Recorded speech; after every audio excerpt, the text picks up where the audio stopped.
ونستغفره ونؤمن به ونتوكل عليه ونعوذ بالله من شرور أنفسنا ومن سيئات أعمالنا من يهده الله فلا مضل له ومن يضلله فلا هادي له وأشهد أن لا إله إلا الله وأشهد أن محمدًا عبده ورسوله أما بعد فأعوذ بالله من الشيطان الرجيم بسم الله الرحمن الرحيم ومن يبتغي غير الإسلام ديناً فلن يقبل منه وهو في الآخرة من الخاسرين صدق الله العلي العظيم وعن أبي هريرة رضي الله تعالى عنه قال رسول الله صلى الله عليه وسلم إنما مثلي ومثل ما بعثني الله به كمثل رجل بنى دارا فأحسنه وأجمله إلا موضع لبنة من زاوية فجعل الناس يطوفون له ويعجبونه ويقولون هلا وضعت هذه اللبنة فأنا تلك اللبنة وأنا خاتم النبيين ولا نبي بعدي رواه مسلم صدق رسوله النبي الكريم ونحن على ذلك لمن الشاهدين والشاكرين والحمد لله رب العالمین۔ حضرات گرامی، میرے بزرگوں، نوجوان ساتھیوں، بھائیوں، عفت مآب ماؤں اور بہنوں، تمام تعریفات اللہ تعالیٰ کے لیے ہیں۔ اللہ رب العالمین ہم سب کا خالق، مالک، رازق ہے۔ اللہ تعالیٰ علیم بذات الصدور ہے۔ اللہ تعالیٰ فعال لما یرید ہے۔ اللہ رب العالمین کی صفت کہ اللہ تعالیٰ نے اس کائنات کو بنایا، کن فیکون کے نتیجے میں سب کچھ وجود میں آیا۔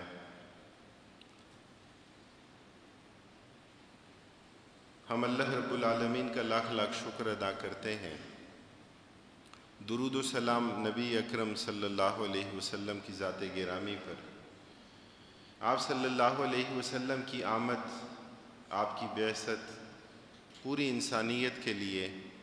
اللہ تعالیٰ کی طرف سے ایک عظیم انعام ہے، اللہ تعالیٰ کی طرف سے ایک عظیم احسان ہے۔ اللہ رب العالمین ہمیں نبی اکرم صلی اللہ علیہ وسلم کی سیرت اور سنت کو سمجھنے اور اس کے مطابق اپنی زندگی کو بنانے اور سنوارنے کی توفیق نصیب فرمائے۔ اللہ رب العالمین کی عظیم نعمت دین اسلام ہے کہ جسے اللہ تعالیٰ نے اپنا پسندیدہ دین قرار دیا، کہ جس میں پورے کے پورے دین میں داخل ہونے کا حکم دیا گیا، کہ جس کے بارے میں اللہ تعالیٰ نے فرمایا کہ وَمَن يَبْتَغِ غَيْرَ الْإِسْلَامِ دِينًا فَلَن يُقْبَلَ مِنْهُ وَهُوَ فِي الْآخِرَةِ مِنَ الْخَاسِرِينَ۔ فرماتے ہیں کہ جو اسلام کے علاوہ، دین اسلام کے علاوہ زندگی گزارنے کا کوئی اور طریقہ اختیار کرے گا، زندگی گزارنے کا کوئی اور منہج اختیار کرے گا، تو وہ اسے ہرگز قبول نہیں کیا جائے گا۔ وَهُوَ فِي الْآخِرَةِ مِنَ الْخَاسِرِينَ، اور فرمایا کہ آخرت میں بھی وہ نقصان اٹھانے والوں میں، تاوان پانے والوں میں، خسران والوں میں سے ہوگا۔ یہ دین کیا ہے؟ اللہ کے رسول صلی اللہ علیہ وسلم کے معجزات، آپ کی امتیازی خصوصیات، آپ صلی اللہ علیہ وسلم کے لیے خارق العادت، محیر العقول واقعات، نبوت سے سرفراز کیے جانے سے پہلے بھی نبی اکرم صلی اللہ علیہ وسلم کے لیے ایسے حالات اور واقعات بکثرت سیرت کی کتابوں میں، احادیث مبارکہ کی کتابوں میں ان کا تذکرہ ہمیں ملتا ہے کہ اللہ کے رسول صلی اللہ علیہ وسلم کی ولادت باسعادت سے پہلے جو تبدیلیاں رونما ہوئیں، آپ صلی اللہ علیہ وسلم کا خصوصی تذکرہ جو پچھلی آسمانی کتابوں میں کیا گیا، اور اس میں صرف آپ نہیں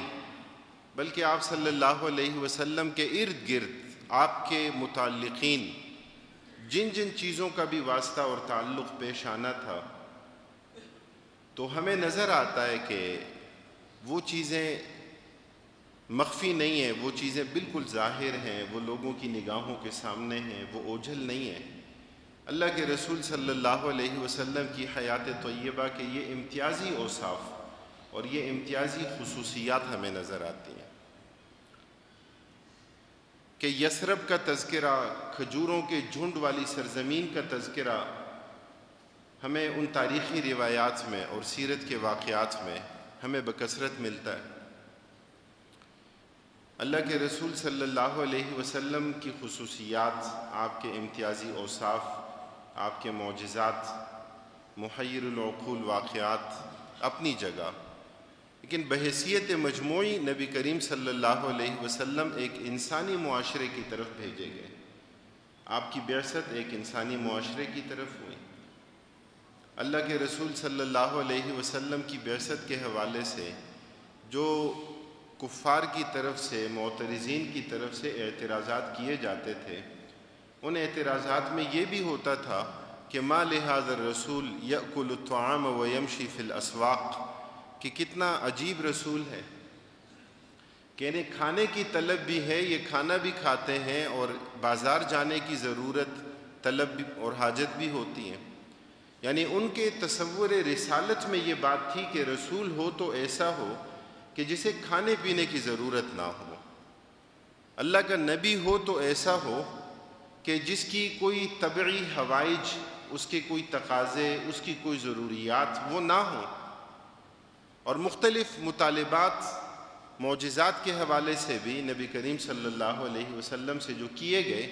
قرآن کریم کی آیات میں اللہ رب العالمین نے ان کا بھی تذکرہ فرمایا کہ کبھی یہ کہا گیا کہ آپ کے پاس تو خزانے ہونے چاہیے، تو کبھی یہ کہا گیا کہ آپ جب اللہ تعالیٰ سے ہم کلام ہوں، جب آپ تو ہم دیکھیں کہ آپ اوپر چڑھتے ہوئے آپ تشریف لے جا رہے ہیں، اور پھر آپ ہم کلام ہونے کے بعد، بات چیت کرنے کے بعد پھر آپ واپس تشریف لا رہے ہیں۔ تو یہ لوگوں کے اپنے الگ الگ مطالبے، لوگوں کے اپنے الگ الگ تقاضے تھے، لیکن جو حکمت اس میں کار فرما تھی کہ نبی کریم صلی اللہ علیہ وسلم کو معجزات بھی دیے گئے، آپ کو امتیازی خصوصیات بھی دی گئی،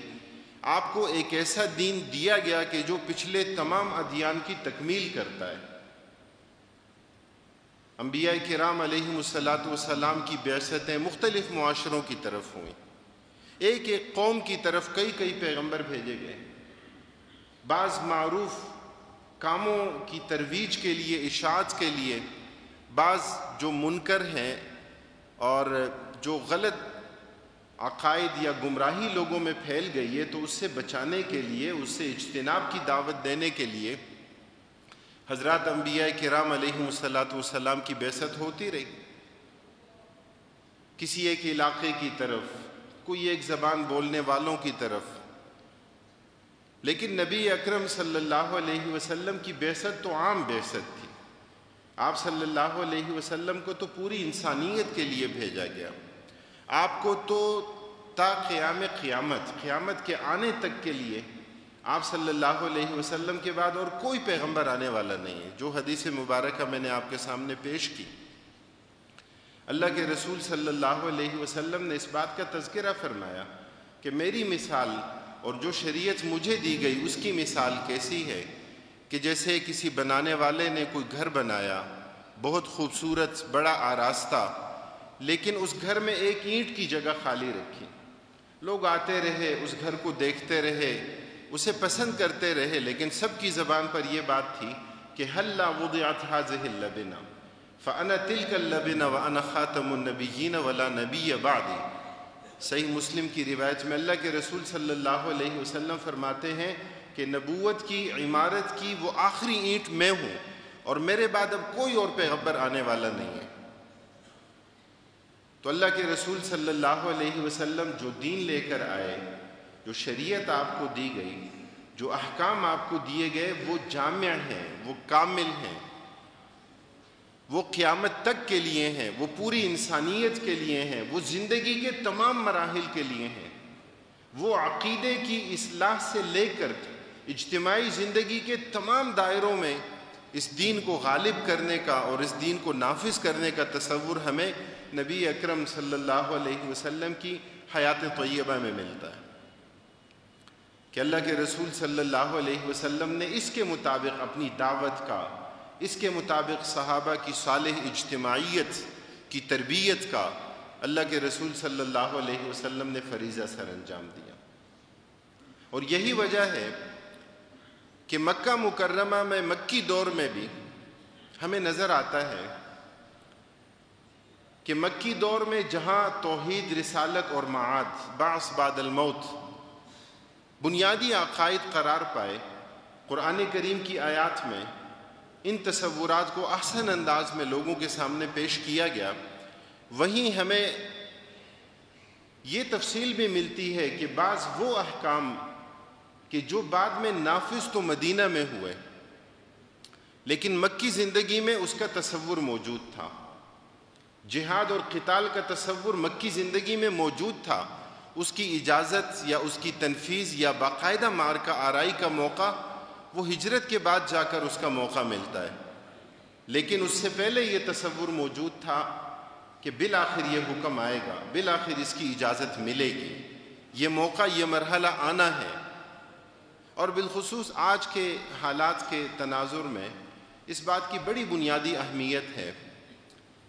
ریاست مدینہ کی بات کی جاتی ہے یا آج سیاسی اسلام کی بات کی جاتی ہے، اس بات کی بڑی اہمیت ہے کہ نبی اکرم صلی اللہ علیہ وسلم نے انسانی معاشرے میں جو زندگی گزاری،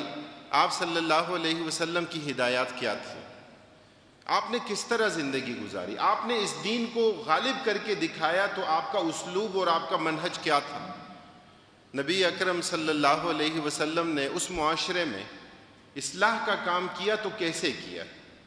اللہ کے رسول صلی اللہ علیہ وسلم نے دین کا کامل تصور پیش کیا تو نبی کریم صلی اللہ علیہ وسلم نے اس معاشرے میں، اس بگڑے ہوئے معاشرے میں کہ جہاں لوگ اپنے گناہوں کا تذکرہ کرتے تھے، اپنی معصیت اور نافرمانی کا تذکرہ کرتے تھے اور اسے بھی کمال سمجھتے تھے، ایک ایسا معاشرہ کہ جہاں نیکیاں دم توڑتی ہوئی نظر آتی ہیں، کہ جہاں گناہوں کی افزائش تھی، کہ جہاں گناہوں کی نشو و نما تھی، ایک ایسا معاشرہ کہ جہاں لوگ توحید سے ناآشنا تھے اور شرک سے آشنا تھے۔ اجعل الآلہۃ الہا واحدا ان ھذا لشیء عجاب، لوگوں نے کہا کہ کتنی عجیب بات ہے، وہ کئی خداؤں کے تصور سے آشنا تھے، وہ ناآشنا تھے تو توحید کی دعوت سے ناآشنا تھے، وہ ناآشنا تھے تو نبی کریم صلی اللہ علیہ وسلم کی تعلیمات سے، اسلام کے احکام سے، عبادت کے تصور کو مسخ کر کے رکھ دیا تھا، توحید کے مرکز میں بت لا کر رکھ دیے تھے، توحید کے مرکز میں توحید نہیں بلکہ شرک اور بتوں کی پوجا اور پرستش کی جاتی تھی۔ اللہ کے رسول صلی اللہ علیہ وسلم نے دین کے احکام دیے، دین کی ہدایت، دین کی تعلیمات پیش کی۔ آپ صلی اللہ علیہ وسلم کے ہر عمل کو اجنبی نگاہوں سے دیکھا گیا۔ بدأ الاسلام غریبا وسيعود كما بدأ فطوبى للغرباء، فرمایا کہ اسلام کا آغاز بھی اسی طرح اجنبیت میں ہوا ہے اور پھر یہ وقت آنا ہے کہ لوگ اجنبی سمجھیں گے، لوگ ناآشنا جانیں گے۔ اللہ کے رسول صلی اللہ علیہ وسلم نے یعنی انسانی زندگی میں آپ اندازہ لگائیں کہ ہم عبادت کی بات کریں، طہارت عبادت کے لیے بنیاد ہے، طہارت نہیں ہوگی تو عبادت قبول نہیں ہوگی، تو طہارت کا حصول کیسے ہو؟ اللہ کے رسول صلی اللہ علیہ وسلم نے احکام دیے، واضح تعلیمات دیں۔ حضرت سلمان فارسی رضی اللہ تعالیٰ عنہ سے کہا ایک مشرک نے، اور بطور اعتراض کہا کہ آپ کے صاحب تو یعنی نبی کریم صلی اللہ علیہ وسلم آپ کو سب کچھ کی تعلیم دیتے ہیں۔ اعتراض کا مقصد کیا تھا؟ یعنی یہ دین زندگی کے ہر معاملے میں دخیل ہو گیا ہے۔ حضرت سلمان فارسی رضی اللہ تعالیٰ عنہ نے فرمایا کہ ہاں، جس بات کو تم عیب سمجھتے ہو وہ تو اس دین کا حسن ہے۔ کیا فرمایا کہ ہاں، ہمیں ہمارے نبی نے سب کچھ کی تعلیم دی ہے، یہاں تک کہ ہمیں استنجا کرنے کا طریقہ بھی سکھایا ہے۔ یہ عیب نہیں ہے، یہ دین تو ایک ایسا دین ہے کہ جس نے انفرادی زندگی کے تمام گوشوں کی اصلاح کی، کہ جس نے عقیدے کی اصلاح سے آغاز کیا، کہ جس نے اجتماعی زندگی کے تمام دائروں میں ایک انقلاب برپا کر کے دکھایا، اور وہ معاشرہ تھا کہ جہاں نبی کریم صلی اللہ علیہ وسلم کی سیرت و سنت کو اجنبی نگاہوں سے دیکھا جاتا تھا، تو اس معاشرے کے لوگ حصول طہارت کا طریقہ، استنجا کے لیے بیٹھنے کا طریقہ اجنبی نگاہوں سے دیکھتے تھے۔ انظروا الیہ یبول کما تبول المرأۃ۔ اللہ کے رسول صلی اللہ علیہ وسلم کی حیات طیبہ میں ہمیں نظر آتا ہے۔ اللہ تعالیٰ نے قرآن کریم کا نزول فرمایا۔ قرآن کریم اللہ تعالیٰ کی کتاب ہے، ہدایت کے لیے نازل کی گئی، گمراہیوں سے نکالنے کے لیے اس کتاب کا نزول کیا گیا، تعلیم کا، اس کتاب کی تلاوت کا، اس کتاب کی تبیین کا، اس کی تشریح کا، اس کی تبلیغ کا نبی کریم صلی اللہ علیہ وسلم کو حکم دیا گیا۔ لِتُبَيِّنَهُ لِلنَّاسِ فرماتے قرآن کیوں نازل کیا؟ تاکہ آپ لوگوں کے سامنے کھول کھول کر بیان کریں۔ یہ آپ کے فرائض منصبی میں سے تھا۔ حضرت ابراہیم علیہ السلام کی دعا میں جہاں نبی کریم صلی اللہ علیہ وسلم کے فرائض منصبی ذکر کیے گئے، تو ان میں یہ بات بھی ذکر کی گئی کہ ربنا وابعث فیہم رسولا منہم یتلو علیہم آیاتک ویعلمہم الکتاب والحکمت ویزکیہم۔ کتاب کی تعلیم، حکمت اور دانائی کی تعلیم، تربیت اور تزکیہ نبی کریم صلی اللہ علیہ وسلم کے فرائض منصبی قرار پائے۔ فرمایا بلغ ما انزل الیک من ربک فإن لم تفعل فما بلغت رسالتہ۔ تبلیغ کا حکم دیا، دین کی اشاعت کا حکم دیا۔ وہیں اللہ رب العالمین نے قرآن کریم میں اس بات کا حکم دیا کہ ہم نے قرآن نازل کیا کیوں؟ لتحکم بین الناس بما اراک اللہ، تاکہ آپ قرآن کے مطابق فیصلے کریں۔ قرآن تو فیصلہ کرنے کی کتاب ہے۔ قرآن میں اللہ تعالیٰ نے تجاویز نہیں دی۔ قرآن کریم سفارشات کی کتاب نہیں ہے۔ قرآن کریم امپلیمنٹیشن کا تقاضا کرنے والی کتاب، تنفیذ کا مطالبہ کرنے والی کتاب، کہ جسے انفرادی زندگی میں بھی نافذ کیا جائے اور جسے اجتماعی زندگی کے تمام دائروں کے اندر نافذ کر دیا جائے۔ تو میں عرض کر رہا تھا کہ مکی زندگی میں بھی بعض وہ احکام کہ جن کی تنفیذ بعد میں مدینہ میں ہوئی، لیکن اس کا تصور، اس کا کانسیپٹ پہلے سے مکی زندگی میں بھی ذکر کیا گیا۔ اللہ کے رسول صلی اللہ علیہ وسلم کے گھر کا جب محاصرہ کیا مکی دور میں، اور کفار اپنی پوری منصوبہ بندی کے ساتھ آئے نبی اکرم صلی اللہ علیہ وسلم پر قاتلانہ حملے کے لیے، اور تاریخ کی کتابوں میں، سیرت کی کتابوں میں وہاں ابو جہل کا مکالمہ ذکر کیا گیا کہ اس موقع پر ابو جہل نے، کہ جو ان کا سردار تھا، کہ جو منصوبہ بندی کرنے والوں میں سے تھا، اس وقت کفار سے جو گفتگو کی، تو اس گفتگو میں کیا تھا؟ اس نے اسلام کی پوری دعوت، گویا ابو جہل کو پتہ تھا اس چیز کا، ضد اور عناد، بغض اور عداوت یہ مانع اور رکاوٹ تھی۔ ورنہ ابو جہل نے کیا کہا کہ ان محمدن صلی اللہ علیہ وسلم یزعم، ظاہر ہے کہ اس نے نبی کریم صلی اللہ علیہ وسلم کے لیے صلی اللہ علیہ وسلم کے کلمات ادا نہیں کیے، لیکن ہمارے سامنے جب بھی آپ صلی اللہ علیہ وسلم کا نام نامی اس میں گرامی آئے تو ہم آپ صلی اللہ علیہ وسلم پر درود بھیجتے ہیں۔ تو کیا کہا کہ آپ صلی اللہ علیہ وسلم کا یہ گمان ہے کہ اگر تم نے ان کی اطاعت کی، ان کی اتباع کی، تو اس دنیا میں بھی اس کا انعام ملے گا، اور آخرت میں تمہارے لیے کیا ہوگا؟ آخرت میں تمہیں جنت ملے گی، کہ جس کے نیچے نہریں ہوں گی، کہ جس میں باغات ہوں گے، جس میں نعمتیں ہوں گی اللہ تعالیٰ کی۔ اور کہا کہ ان کا یہ گمان ہے کہ اگر تم نے ان کی مخالفت کی تو اس کے نتیجے میں دنیا میں کیا ہے؟ یکون لکم فیہ ذبح، کہا کہ اس دنیا میں بھی حکم کس چیز کا ہے؟ جہاد و قتال کا، ذبح کا حکم ہے کہ بالآخر قتال کی اجازت ملے گی۔ پتہ تھا ان کو اس چیز کا کہ ابھی مکہ میں فی الحال اجازت نہیں ہے، لیکن بالآخر اس کی اجازت ملنی ہے۔ کیوں؟ مکہ میں حکم تھا کفو ایدیکم، اپنے ہاتھ روکے رکھو۔ بڑا مشکل مرحلہ، تربیت کا مرحلہ، ایک کٹھن مرحلے سے گزارا گیا کہ اپنے ہاتھ روکے رکھو، کہ رد عمل میں بھی، ظلم کے جواب میں بھی تم نے اپنے ہاتھ نہیں اٹھانے۔ اللہ کے رسول صلی اللہ علیہ وسلم نے مکی زندگی میں اسلام کی اس کلیئر آفاقی دعوت کو اور اس ویژن کو اور دین کے غلبے کو نبی کریم صلی اللہ علیہ وسلم نے بیان فرمایا۔ آپ صلی اللہ علیہ وسلم کے چچا کے پاس سرداران قریش شکایت لے کر آئے تو اللہ کے رسول صلی اللہ علیہ وسلم نے کیا فرمایا؟ دو روایات ہیں۔ فرمایا کہ چچا جان، میرے ایک ہاتھ پر چاند اور دوسرے ہاتھ پر سورج لا کر رکھ دیں، تب بھی اپنی دعوت سے باز نہیں آؤں گا۔ اور دوسری روایت میں کیا ہے کہ چچا جان، میں تو انہیں ایک کلمے کی طرف بلا رہا ہوں، یہ اس ایک کلمے کے ماننے والے بن جائیں، یہ عرب و عجم کے حکمران بن جائیں۔ ابو جہل نے کہا تھا آپ ایک کلمے کی بات کرتے ہیں، ہم تو 10 کلمات کہنے کے لیے تیار ہیں، بتائیے وہ کون سا کلمہ ہے؟ نبی کریم صلی اللہ علیہ وسلم نے کلمہ شہادت کا، توحید اور رسالت کا تذکرہ فرمایا تو ابو جہل نے کہا اس کا مطلب یہ کہ ہمارا گلہ اور شکوہ رائے گاں گیا، یعنی ہمارا گلہ اور شکوہ تو اسی بنیاد پر ہے، اختلاف کا سبب تو یہی ہے۔ اللہ کے رسول صلی اللہ علیہ وسلم نے ہجرت سے پہلے جب عثمان بن طلحہ الشیبی سے یہ کہا کہ میرے لیے خانہ کعبہ کا دروازہ کھولو، میں اللہ کی عبادت کرنا چاہتا ہوں، تو انہوں نے انکار کیا تھا اور یہ کہا تھا استہزاءً کہ اب میں آپ کے لیے بیت اللہ کا دروازہ کھولوں گا، خانہ کعبہ کا۔ آپ صلی اللہ علیہ وسلم نے فرمایا عثمان، ایک دن آئے گا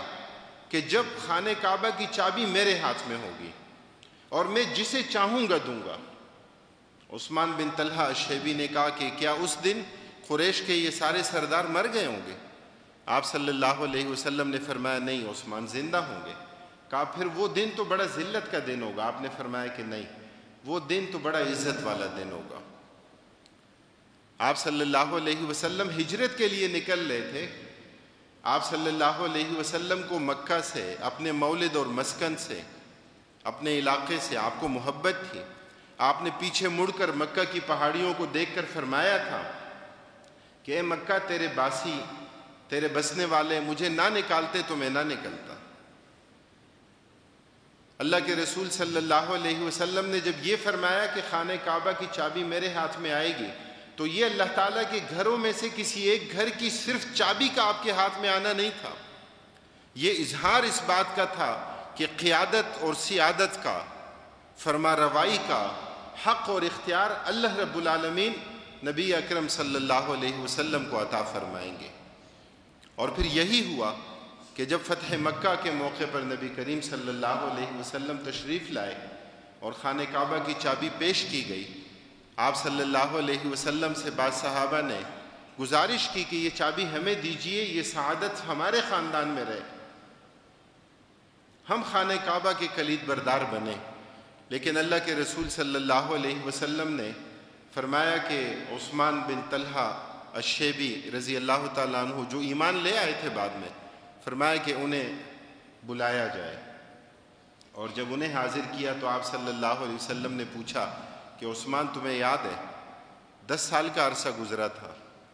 فرمایا تمہیں یاد ہے ہم نے چابی مانگی تھی؟ کہا کہ ہاں یا رسول اللہ صلی اللہ علیہ وسلم، مجھے سب کچھ یاد ہے۔ آپ صلی اللہ علیہ وسلم نے وہ چابی دوبارہ حضرت عثمان بن طلحہ الشیبی رضی اللہ تعالیٰ عنہ کو عطا فرمائی اور آپ نے فرمایا کہ اب یہ چابی ہمیشہ آپ کے خاندان میں رہے گی اور آپ کے خاندان سے اسے لینے والا ظالم ہوگا۔ اللہ کے رسول صلی اللہ علیہ وسلم جب ہجرت کے سفر میں تھے اور جب 100 اونٹوں کا انعام کا لالچ دے کر کفار کو آپ کے تعاقب میں دوڑایا گیا اور اسی کے نتیجے میں حضرت سراقہ بن مالک جو بعد میں ایمان لائے، نبی اکرم صلی اللہ علیہ وسلم کے قریب پہنچے اور قریب جانا چاہتے تھے، اس پر قادر نہیں ہوئے اور اس بات کو سمجھ گئے کہ اللہ کے رسول صلی اللہ علیہ وسلم برحق ہیں اور آپ کو کوئی نقصان نہیں پہنچا سکتا۔ اللہ کے رسول صلی اللہ علیہ وسلم نے ہجرت کے سفر میں کہ جو صعوبتوں کا سفر تھا، کہ جو مشکلات کا سفر تھا، اللہ کے رسول صلی اللہ علیہ وسلم نے کیا فرمایا؟ فرمایا کہ فارس فتح ہوگا، فرمایا کہ کسریٰ کے ہاتھ کے سونے کے کنگن مال غنیمت میں آئیں گے اور وہ تمہیں پیش کیے جائیں گے۔ آپ اندازہ لگائیے کب جب مشکلات آتی ہیں، جب اللہ کے رسول صلی اللہ علیہ وسلم آزمائشوں کا سامنا جب بھی کرتے ہیں، آپ صلی اللہ علیہ وسلم مستقبل کی نوید اور پیشگوئی فرماتے ہیں۔ آپ صلی اللہ خندق کے موقع پر دیکھیں چٹان نہیں ٹوٹ رہی، اللہ کے رسول صلی اللہ علیہ وسلم خود اپنے دست اقدس سے توڑتے ہیں اور آپ صلی اللہ علیہ وسلم ان عالمی طاقتوں کے زیر ہونے کی خبر دیتے ہیں، اسلام کے غلبے اور اسلام کی بالادستی کی خبر دیتے ہیں۔ آپ صلی اللہ علیہ وسلم کی حیات طیبہ میں ہمیں نظر آتا ہے، آپ نے اسلام کا ایک ایسا کامل نظام، دین کا ایک ایسا کامل تصور کہ جس میں انفرادی زندگی سے جس کا آغاز ہوتا ہے اور اجتماعی زندگی کے تمام دائروں میں اس دین کا غلبہ مقصود تھا، اور نبی کریم صلی اللہ علیہ وسلم نے غالب کر کے دکھایا۔ اسی کے لیے میدان جہاد و قتال میں نکلے، اسی کے لیے دعوت اور تبلیغ کا میدان اختیار کیا، اسی کے لیے تعلیم اور تربیت کا میدان اختیار کیا، اسی کے لیے نبی کریم صلی اللہ علیہ وسلم نے صالح اجتماعیت تیار کی۔ آپ صلی اللہ علیہ وسلم کی تمام اوصاف، آپ کی تمام امتیازی خصوصیات، بلا شبہ آپ ایک بہترین سپہ سالار تھے۔ اللہ کے رسول صلی اللہ علیہ وسلم خود اپنے بارے میں فرماتے ہیں انا نبی الملاحم، کہ میں معرکوں کا پیغمبر ہوں۔ آپ نے غزوات میں بنفس نفیس شرکت فرمائی، میدان جہاد و قتال کے لیے نکلے، اپنا خون بہایا، دندان مبارک شہید کروائے۔